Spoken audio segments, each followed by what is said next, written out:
Olá, eu me chamo Yuri e o nosso trabalho se chama Dinâmica do Uso e Cobertura da Terra na Bacia Hidrográfica do Rio Amapari, no estado do Amapá, nos anos de 2010 e 2020. Como eu já disse, eu me chamo Yuri Serra e eu sou graduando do curso de Bacharelado em Geografia aqui na UFPA, na Universidade Federal do Pará. E no momento estou cursando o sexto período. Vou dar uma lida aqui e dar uma introduzida aqui no assunto, né? O trabalho apresentado consiste em fazer uma análise temporal comparativa, tomando por base os anos de 2010 e 2020, relacionando a dinâmica e uso e cobertura do solo na bacia hidrográfica do rio Amapari, que é a principal subbacia da bacia hidrográfica do rio Araguari, demonstrando as relações espaço-temporais e as mudanças ocorridas na região no intervalo de 10 anos.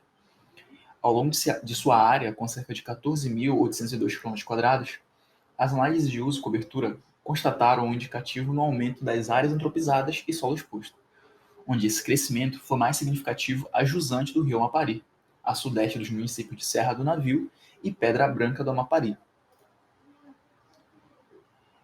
A bacia hidrográfica do rio Amapari é a principal e maior subbacia hidrográfica do rio Araguari, com sua área de 14.816 km², está localizada no extremo norte da região amazônica.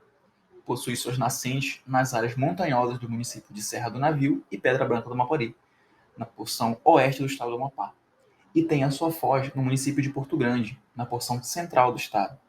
Sua região é caracterizada por sediar a primeira multinacional na Amazônia brasileira para a extração de manganês, a Icome SA, no município de Serra do Navio, e atualmente apresenta não somente a presença de mineradores e garimpos, como também territórios indígenas e unidades de conservação do uso sustentável e de proteção integral.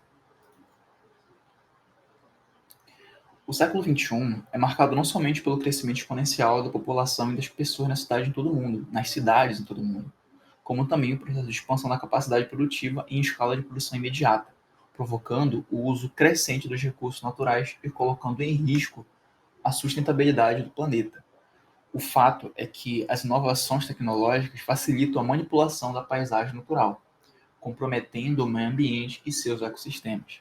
Esse processo de desenvolvimento tecnológico contemporâneo vem provocando grandes alterações físicas e biológicas nos ecossistemas. A Amazônia, no século XX, durante o século XX, foi marcada por um processo de ocupação em ritmo mais intenso e acelerado, baseado na degradação dos recursos naturais, desmatamento e conflitos sociais.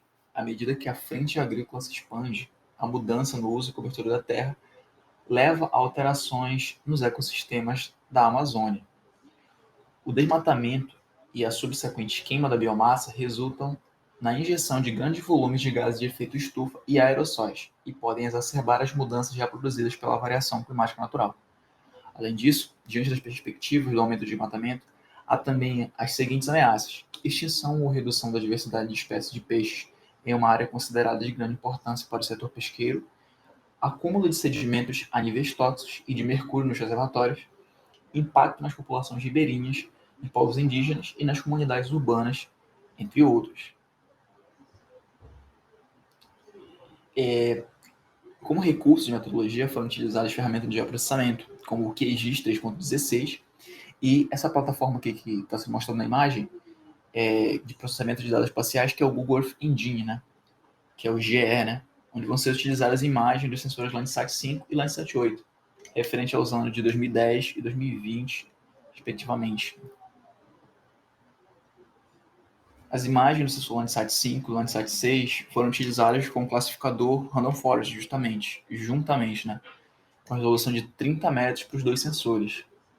E as bandas que nós usamos aqui no Landsat 5 foram a 1, a 2, a 3, a 4 e a 5. E no Landsat 8, da 1 até a 7. Né? Esse fluxograma aqui mostra um pouco do percurso, né? Fizemos levantamentos bibliográficos, levantamentos em arquivos raster, em arquivos vetoriais, e a gente coletou isso em dados, em páginas do governo, né? Em artigos, dissertações e tal, dados no IBGE, dados na ANA, que é a Agência Nacional de Águas, enfim. Esse aqui é o nosso resultado, né? O resultado que foi posto, nós conseguimos fazendo um comparativo de 2 anos, 2010 e 2020, né? Que é a bacia hidrográfica, né?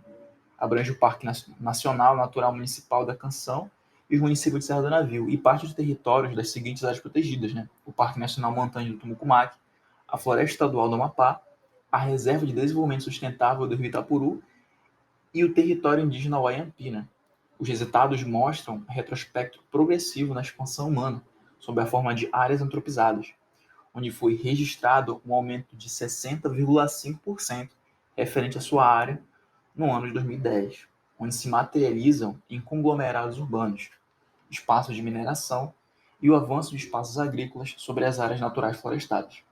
Ressalta-se nesse aspecto a importância das áreas protegidas para maior controle das dinâmicas ambientais frente à expansão antrópica.